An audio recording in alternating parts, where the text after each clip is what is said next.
Jonesy and Amanda. Jam Nation. Well, it sounds like the stuff of science fiction, but it's real and it's here. A cryogenics company has just frozen their first client right here in Australia. An 80-year-old Sydney man has just made history, becoming icebound in the hopes of being brought back to life later. The director of the facility who has made all this happen is Peter Tsolakides, and he joins us now. Hello, Peter. Hi. Good morning, and thank you for inviting me on your program. Well, I find we it love fascinating. talking about this stuff because Amanda and I have always been fascinated about Walt Great. Disney's cryogenically frozen head, which we know is not true. It's an urban myth, It's an apparently. urban myth. Yeah, you're right. It's an urban myth, but it's something that a lot of people get interested in and causes some interest in cryonics. So that's okay. Well, look, there are so many things I want to ask you. First of all, this man who has himself cryogenically frozen, obviously at the moment you have to wait till you are dead. At what point does he be brought to your facility? Okay, so what basically happens, and I'll very quickly explain it. After he's prescribed dead by a doctor, legally dead, what we do is we're at the hospital, we take the patient, then we start a cooling process just with ice, take the patient to a funeral home. At the funeral home, we begin with stabilization chemicals and other things. We inject, we perfuse the body with certain chemicals and that. Basically, it's a sort of a antifreeze, a very clinically grade antifreeze. We then drop the temperature to about -80, which is dry ice temperature. That's a process that sounds easy, but it takes over a day and a half to do that. From that, we take the patient to the facility itself, which is in Holbrook, New South Wales. After that, what we do is we start another process of trying to bringing the patient down to liquid nitrogen temperatures, which is -180, -190 degrees. What we're doing is we're fighting against time to keep dropping the patient's temperature, but dropping it down in a scientific way so we don't cause any damage, particularly to the brain. And then what happens is after all that process, we put them in a special computer-controlled cooling box, we call it, and then after it's dropped to -180, we then put the patient into that duo, which is like a very large thermos flask filled with liquid nitrogen. Well, that's the freezing process, and you've got the science down pat for that. The defrosting, what damage can be done to the cells on the way out? Do you know that when you bring someone out of this, it can be successful? No, we don't.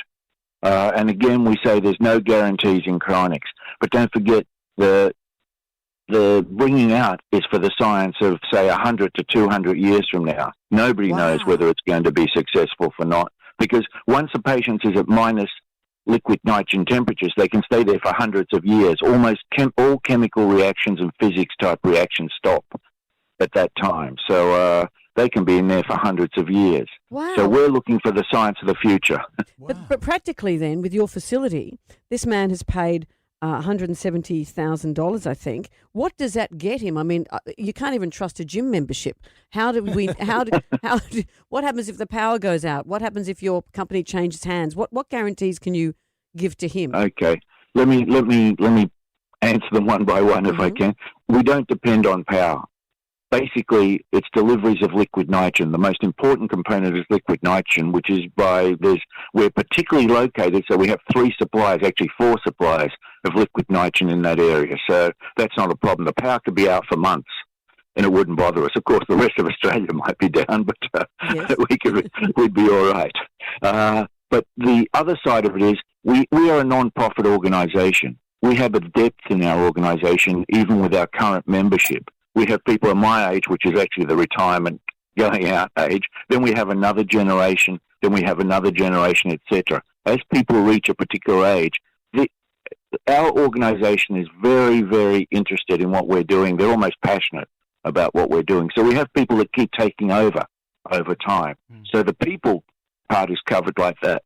And then the third part is the economic part. And the economic part, we're very prudent in what we're doing with the funds.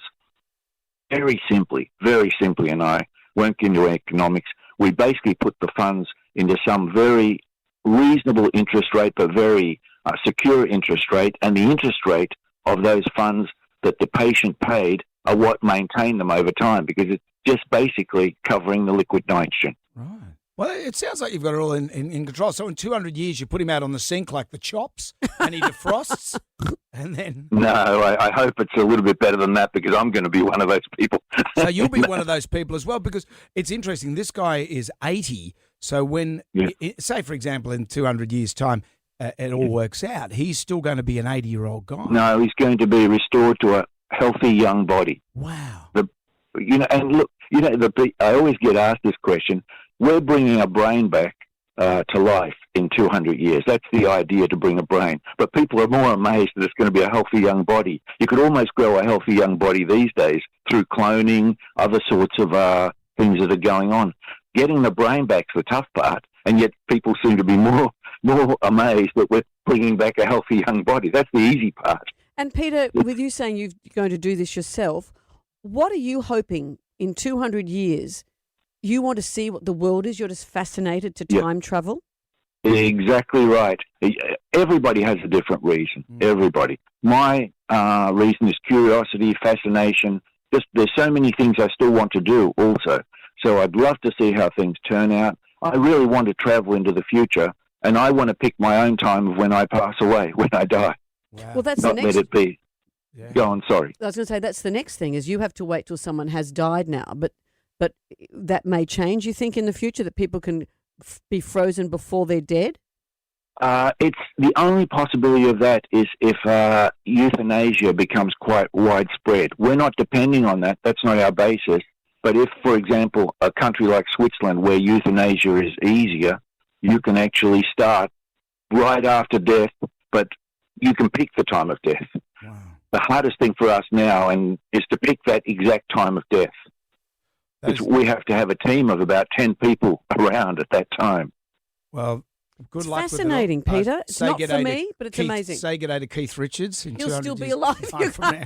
Well, I'll say you might change your minds, and I may say hello to you in 200 years too. Extraordinary. Absolutely amazing. Thank you for joining us, Peter. Okay, take care of yourself. Thank you very much. Thank you. Bye. If you see yourself getting frozen, cryopath.org, check it out.